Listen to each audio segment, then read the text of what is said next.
Lors du dernier épisode, on a effectué un changement de cap radical sur notre voyage. Donc, on s'était laissé quand on était dans le train en direction de Genève.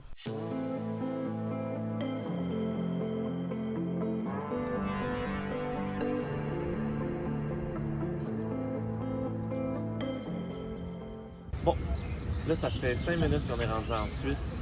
Déjà rendu un message de Free, la compagnie de téléphone cellulaire dit que j'ai 40 € de pénalité parce que j'ai utilisé Internet 2 mai. Fait que, ouais, les forfaits cellulaires coûtent pas cher en Europe, mais une pénalité de 60$, ça fait mal. Peut-être parce que le Suisse, c'est pas en Europe. Ouais, c'est ça. Côté géographique, faut pas l'oublier, hein, la Suisse ne fait pas partie de l'Union européenne. Oups, et le forfait de Free incluait tous les pays de l'Europe.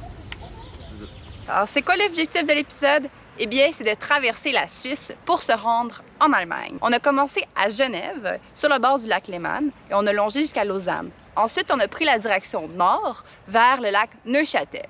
On a élargi ce lac pour nous rendre ensuite à la ville de Berne. De Berne, on va à Zurich, et ensuite de Zurich, on se rend au dernier lac, qui est le lac Constance, à la frontière entre la Suisse et l'Allemagne. Comme vous pouvez le remarquer, notre itinéraire passe au travers de 3 lacs, et on fait un peu un zigzag dans la Suisse. Pourquoi?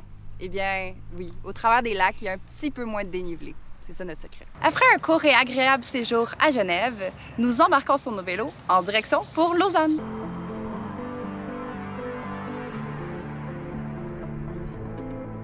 Bon, première journée en Suisse, puis sérieusement, les paysages avec les montagnes et la ville, c'est juste incroyable. Hey, c'est la piste cyclable la plus oversize que j'ai jamais vue de ma vie. Tout aussi large qu'une voie de voiture, puis c'est dans chaque sens. Donc ça, c'est seulement le sens en avant, puis de l'autre côté, c'est fou, là. Et à côté, il y a le trottoir pour les piétons. Ça, c'est le trottoir, les piétons, c'est cinglé. Notre premier camping était vraiment incroyable. Déjà, par rapport à la France, on voit une grosse différence puisque les campings sont beaucoup plus axés sur la nature et la tranquillité.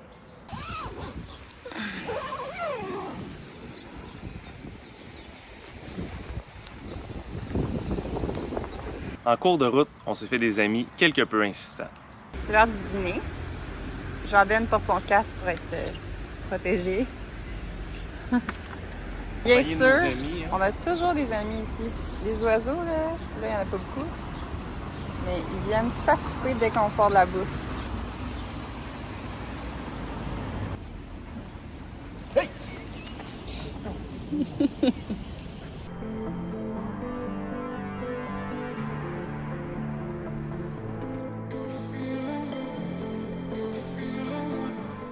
Alors là, on est à l'EPFL, donc c'est l'École Polytechnique Fédérale de Lausanne.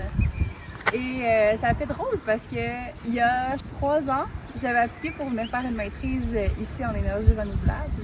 J'avais été acceptée. Par après, il y avait eu des questionnements et tout ça, puis j'avais décidé de rester à Montréal pour poursuivre mes études à temps partiel, finalement. Mais c'est à ce moment-là que je me suis fait la promesse que j'allais quand même partir voyager en Europe. Et à vélo, c'est venu après, là, mais fait que là, en étant ici, ça ressort toutes ces idées-là de l'université où j'aurais pu faire ma maîtrise, mais aussi un peu ce qui a parti ça brèche. La ville de Lausanne est construite sur un dénivelé de plus de 400 mètres. Le métro est donc une excellente option pour se déplacer en ville.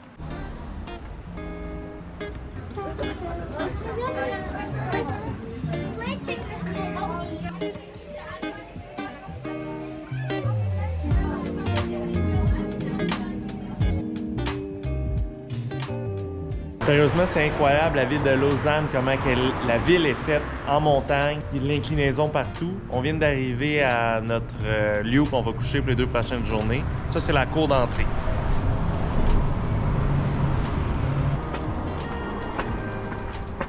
Par son historique, on a toujours su que la Suisse avait un statut neutre. C'est la raison pourquoi plusieurs organismes mondiaux y ont installé leurs bureaux. On peut penser par exemple à l'ONU, l'Organisme mondial du commerce, l'Organisme de la météo et même l'Organisme de la santé.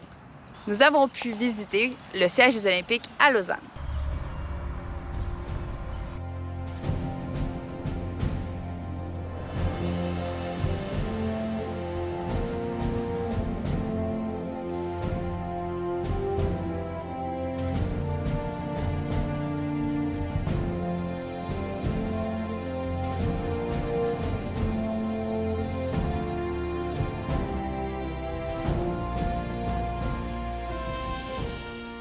Après la visite du musée des Jeux olympiques, on a décidé de relaxer en ville.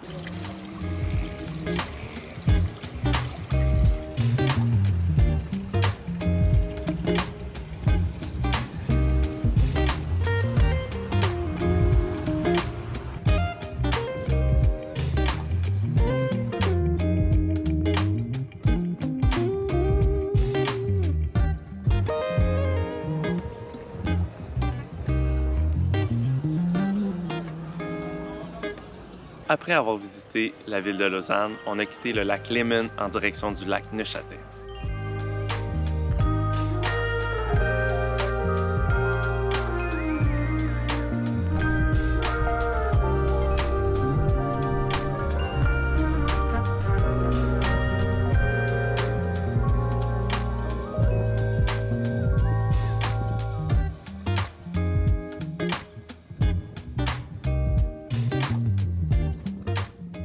Bon, ben nous, en début de voyage, on avait bien peur en Europe de manquer de bouffe et d'eau. Donc là, on s'est acheté la bouffe déshydratée au cas qu'on trouve pas de bouffe. Ça, ben, un sac, c'est 9 €. Donc, 30 $ canadiens, ben, c'est ça qu'on mange. Bravo! Maintenant, nous longeons le lac de Neuchâtel pour nous rendre à la ville de Berne.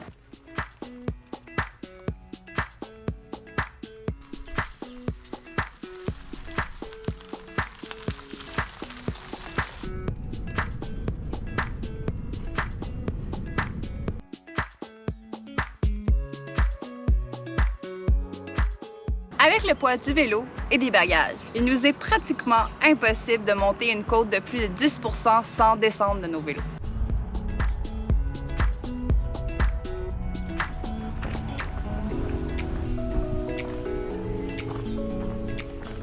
Qui a dit que c'était toujours glorieux et plaisant faire du vélo?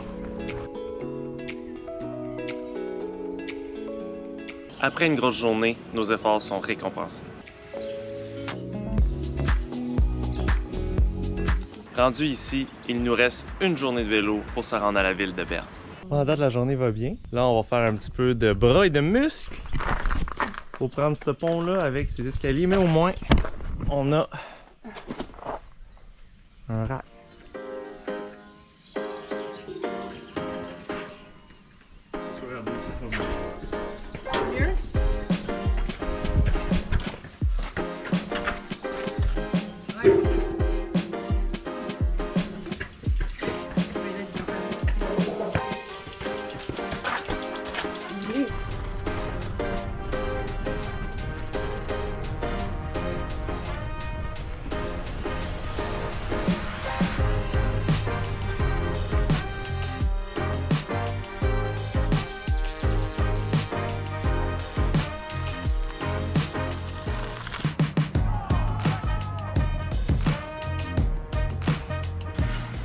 Ici, c'est la rivière Aar qui traverse en plein milieu de la ville de Berne.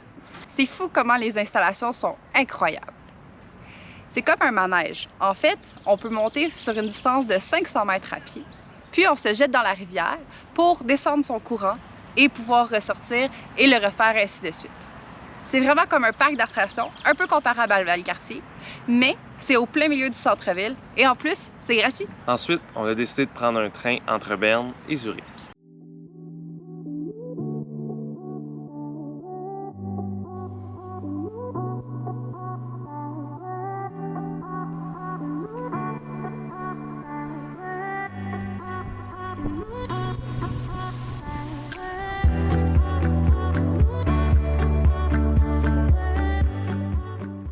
Quand on est arrivé à Zurich, il faisait tellement chaud, on a donc décidé d'aller se baigner à la rivière Limmat. On n'était vraiment pas les seuls, c'était rempli de personnes, puis en plus, il y avait un festival cette journée-là.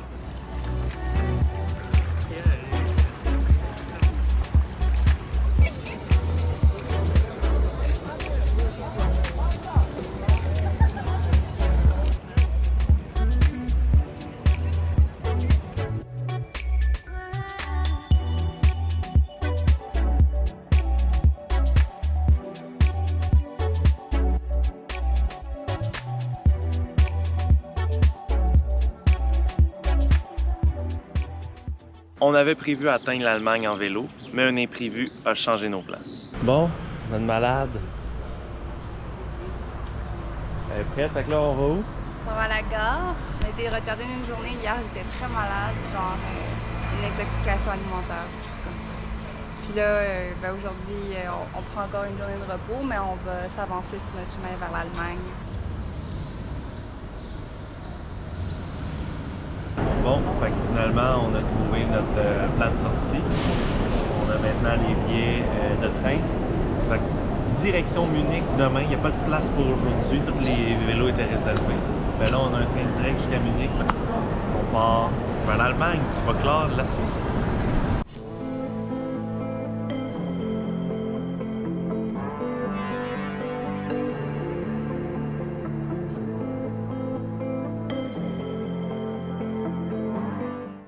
Voici les choses qui nous ont marqué de la Suisse. L'accès à l'eau. S'il y a une chose qu'on va se souvenir le plus de la Suisse, c'est ça.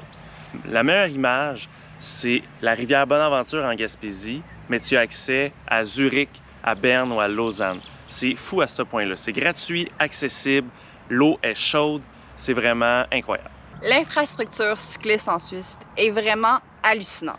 En fait, c'est presque autant au niveau de la signalisation et toutes les routes qu'être une voiture. Une chose qui nous a marqué en Suisse, c'est vraiment la richesse du pays. Ça peut même se transparaître dans les vélos, parce qu'en se promenant en ville, il y avait tout plein de vélos partout, des vélos électriques à peine sécurisés. Donc, nous, de notre côté, on a eu moins peur de se faire voler nos vélos durant cette période-là. On a vu pour la première fois un distributeur de chambres à air. Oui, oui, vraiment. Tu peux aller dans un village, il y a une machine, tu mets ta monnaie et tu es capable d'avoir une chambre à air. Donc, si tu as une crevaison puis tu n'en as plus, bien, dans les petits villages, tu peux te dépanner pour éviter d'avoir à caler un taxi. En tout cas, s'il y a une chose qu'on va vraiment pas s'ennuyer de la Suisse, c'est le coût de la vie. Tout coûte extrêmement cher. On pouvait juste se promener et vouloir aller à un restaurant, mais tous les plats de base coûtaient 40 $ canadiens. Et sur ce, on vous laisse sur nos merveilleux hôtes de Warm Showers en Suisse.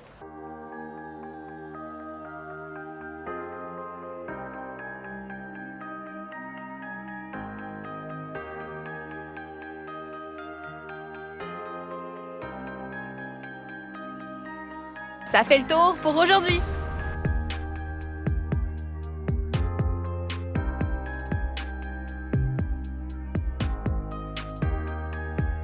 Donc là, on traverse en Suisse, on voit les montagnes qu'on a quittées proches du lac Léman.